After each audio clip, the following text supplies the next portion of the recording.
ternyata ini akan aku bahas juga cara memilih body lotion yang baik untuk kebutuhan bayinya. Nah, kalau misalnya para moms di sini nih ada pertanyaan, emang apa sih bedanya body lotion sama baby cream?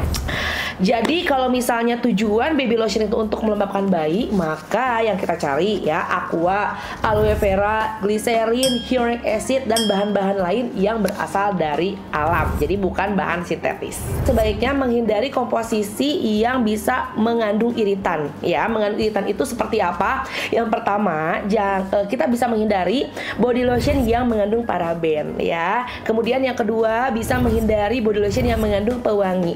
Nah, di sini kita akan membahas dulu tentang parabennya.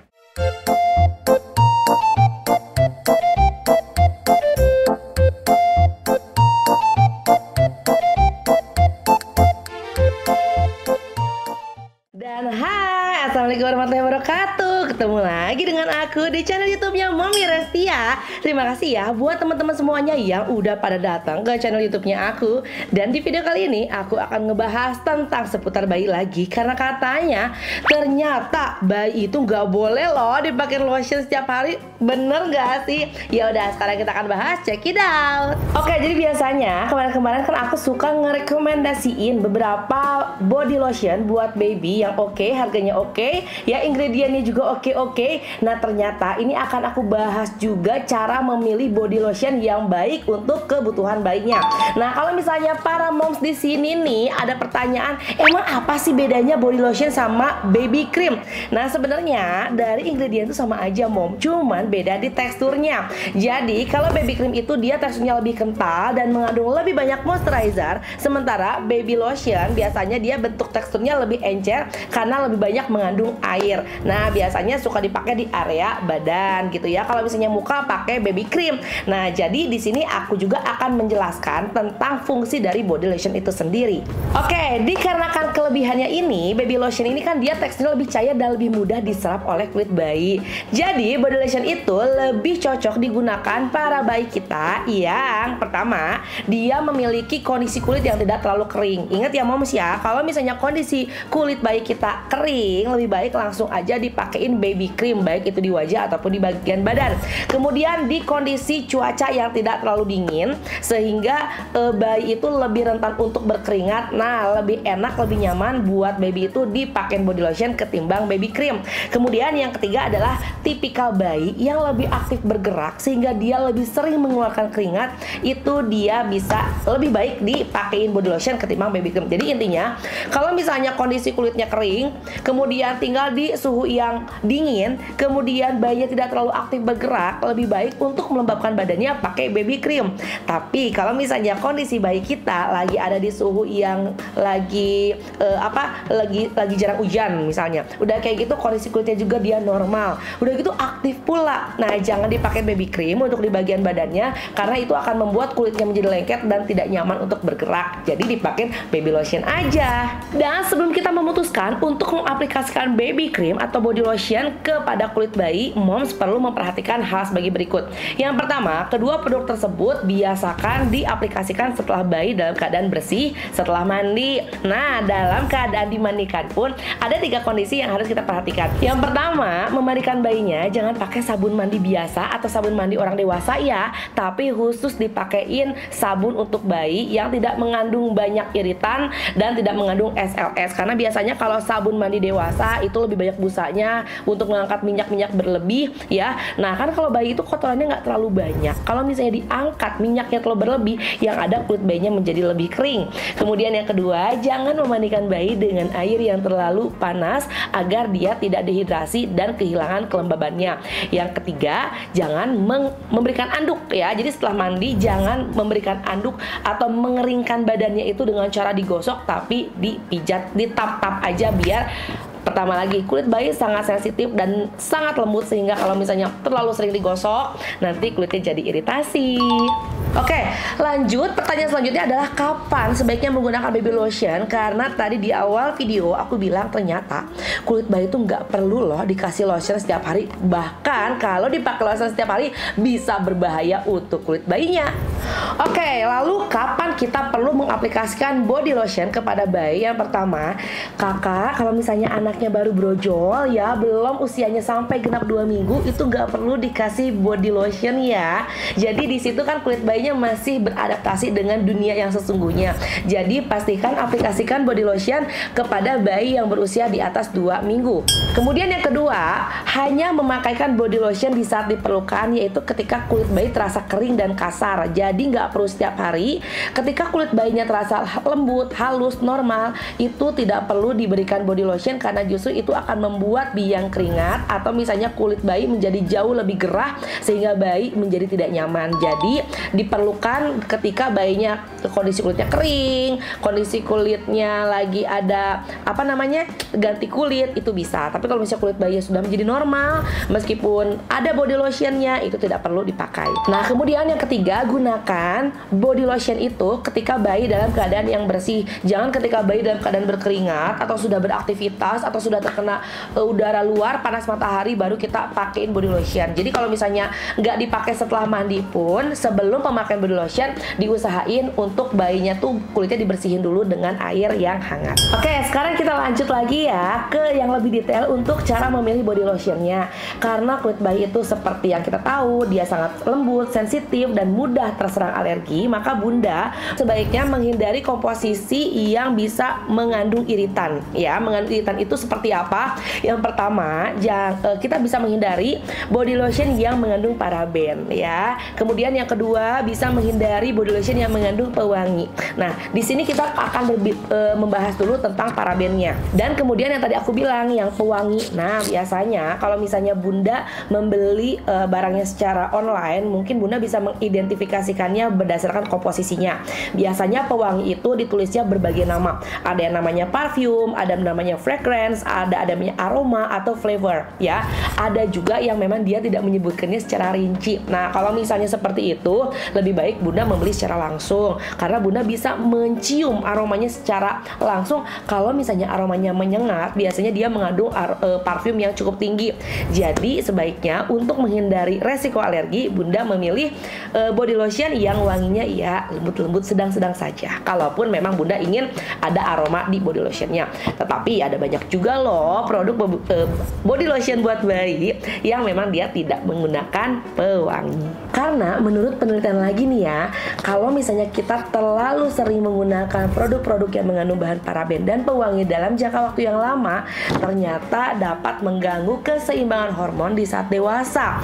Dan reaksi alergi yang terjadi pada kulit bayi karena paraben dan pewangi itu ternyata nggak langsung terjadi begitu aja. Misal nih dipakai malam hari, besoknya keluar alerginya. Bisa jadi tidak seperti itu. Biasanya reaksi alergi terjadi 1-2 minggu setelah pemakaian, ditandai dengan pertama munculnya beruntusan, kedua kulit bayi justru semakin kering bukannya semakin lembab, yang ketiga muncul rasa gatal yang ditandai dengan bayinya jadi gampang rewel, kemudian gelisah, tangannya gerak-gerak gitu ya, dan lebih cenderung berkeringat tanpa melakukan aktivitas tertentu. Nah, kalau udah muncul tanda-tanda seperti itu akibat pemakaian body lotion, ada baiknya bunda langsung menghentikan pemakaian body lotion tersebut dan memilih body lotion merek yang lain yang pastinya menggunakan bahan aktif utamanya berupa bahan pelembab. Jadi bunda bisa ngeliat tuh di komposisinya, pastikan 10 komposisi teratas di produk tersebut memiliki kandungan pelembab seperti yang pertama aqua, gliserin ataupun aloe vera. Kalau misalnya ketiga produk tersebut justru berada di komposisi paling bawah, berarti presentasi pelembabnya itu justru lebih kecil. Pokoknya komposisi itu dalam sebuah produk itu dia akan menginsert atau menyertakan komposisi yang presentasinya paling besar di bagian paling atas. Semakin komposisinya ditulis paling bawah, itu biasanya presentasinya semakin kecil. Nah, Jadi kalau misalnya tujuan baby lotion itu untuk melembabkan bayi, maka yang kita cari ya aqua, aloe vera, glycerin, hyaluronic acid dan bahan-bahan lain yang berasal dari alam. Jadi bukan bahan sintetis. Dan ternyata ini adalah informasi terbaru yang aku baru tahu, bukan informasi terbaru, ding. Informasi yang baru aku tahu sejujurnya. Jadi kalau kemarin-kemarin aku menganggap bahwa semakin banyak ingredient aktif ya, pelembab yang banyak, kandungan ekstrak oil yang banyak gitu ya, itu akan semakin bagus. Nah, tapi ternyata itu berlaku di produk orang-orang dewasa karena kulit bayi yang tipis itu tuh dia gampang banget menyerap kandungan-kandungan yang ada di produk tersebut. Sehingga justru buat produk bayi itu komposisi yang paling sedikit, komposisi yang paling sederhana itu justru yang paling bagus buat bayi. Karena ya bayi sebenarnya tujuannya dia butuh buat pelembab aja. Dia nggak butuh buat mencerahkan kulit, dia nggak butuh buat jerawat, ya kan? Jadi aku kadang-kadang heran loh, ada ya. Ini aku sambil ngobrol sama suami aku di belakang. Jadi sekarang itu muncul banyak skincare bayi yang menambah klaim-klaim memutihkan, mencerahkan kulit bayi. Itu tuh bayi tuh nggak perlu guys yang kayak gitu. Ya, jadi karena apa? Semakin banyak komposisi yang terkandung dalam produk bayi, maka kemungkinan besar bayi mengalami alergi itu semakin gede resikonya. Karena kan udah banyak banget tuh campuran-campuran kimianya. Produk niacinamide dicampur dengan produk ini, produk itu di produk bayi, itu tuh kan harus memiliki atau menambahkan juga larutan-larutan tertentu yang bisa membuat semua komposisinya menjadi homogen. Nah, semakin banyak komposisi justru itu meningkatkan resiko bayi mengalami alergi. Jadi bunda, kalau misalnya bunda lagi bingung nih, ada produk A dan produk B. Produk A ini memiliki 11 komposisi dan produk B memiliki 20 komposisi. Pilih yang 11 komposisi itu. Karena semakin sederhana komposisinya, semakin ringan atau semakin rendah potensi bayi mengalami alergi. Jadi, dari sini juga mungkin bunda bisa menghindari ya bahan aktif selain bahan pelembab di dalam body lotion bayi. Misalnya yang tadi disebutkan, ternyata di produk tersebut mengandung selain aloe vera, glycerin, hyaluronic acid, aqua ya, bahan-bahan pelembab, ternyata dia mengandung niacinamide, dia mengandung kojic acid, dia mengandung antibacterial agent treaty oil misalnya itu, yang sebenarnya kulit bayi itu nggak perlu banget, tapi ditambahin untuk menjadikan nilai lebih di produk bayi itu. Nah, sebenarnya kalau kulit bayinya nggak alergi sih ya oke-oke aja kan ya, tapi kalau kulit bayinya super sensitif, hindari produk-produk selain produk pelembab. Nah, terus juga nih ya, ceritanya bunda ingin mencari baby lotion yang fungsinya itu nggak sekadar melembabkan, tapi juga dia bisa melindungi gigitan nyamuk. Nah, berarti bunda bisa menambahkan atau mencari produk-produk bayi yang selain memiliki pelembab, dia juga menambahkan ekstrak atau bahan herbal untuk mengusir nyamuk seperti eukaliptus, citronella, atau DEET dengan kadar yang rendah gitu ya. Jadi itu diperbolehkan dan tidak membuat kulitnya menjadi alergi, tetapi yang harus diperhatikan adalah produk dengan kandungan seperti yang tadi aku bilang, citronella, kemudian eukaliptus atau kadar DEET itu dia adalah salah satu bahan yang mengandung iritan juga. Jadi itu nggak boleh dipakai oleh bayi yang usianya di bawah 2 bulan. Ya, jadi kalau misalnya hanya mengandung pelembab aja boleh dipakai dari bayi usia 2 minggu, tetapi kalau sudah ditambahkan dengan iritan tertentu, itu baru boleh dipakai oleh bayi yang berusia minimal 2 bulan. Dan juga bahan-bahan herbal seperti eukaliptus, kemudian yang tadi citronella dan DEET itu ternyata hanya bisa berfungsi atau melindungi serangan dari nyamuk atau serangga lainnya itu sekitar 2-3 jam aja. Loh, itu tapi ada loh yang klaimnya bisa sampai 8 atau 9 jam.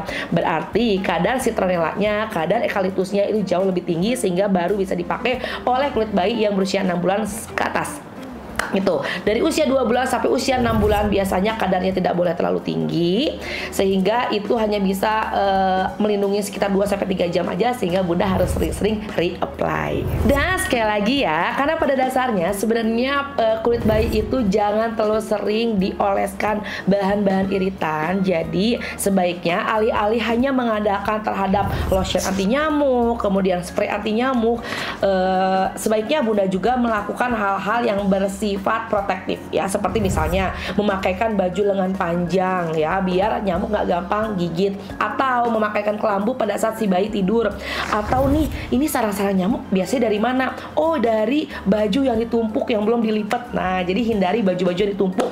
Atau juga bisa nih kita menyiapkan tanaman pengusir nyamuk di area kamar tidur bayinya ya. Jadi kita memakaikan body lotion anti nyamuknya itu untuk bayi 6 bulan ke bawah bisa lebih diminimalisir. Kalau misalnya usianya kita udah balita ya, ususnya 1 tahun, 2 tahun, 3 tahun sebenarnya nggak masalah kalau misalnya dipakein sesering mungkin. Dan baby lotion juga inget ya, dia tetap nggak boleh dioleskan di area sekitar mata, mulut, ataupun tangan ya. Jadi kalau misalnya mau diolesin sampai di bagian sini aja, tangannya nggak usah, karena kalau misalnya bayi kan dia sering banget masukin tangan ke dalam mulut sehingga akan memperbesar resiko bayi menjilat ya produk tersebut gitu. Dan kalau misalnya ternyata bayi kita udah kepalang nih, udah kepalang digigit nyamuk dan merah-merah bentol-bentol. Nah, sebenarnya lotion anti nyamuk dia nggak terlalu berfungsi. Jadi bunda bisa mencari body lotion yang memiliki tambahan produknya berupa zinc. Karena kalau misalnya zinc itu dia memiliki kandungan untuk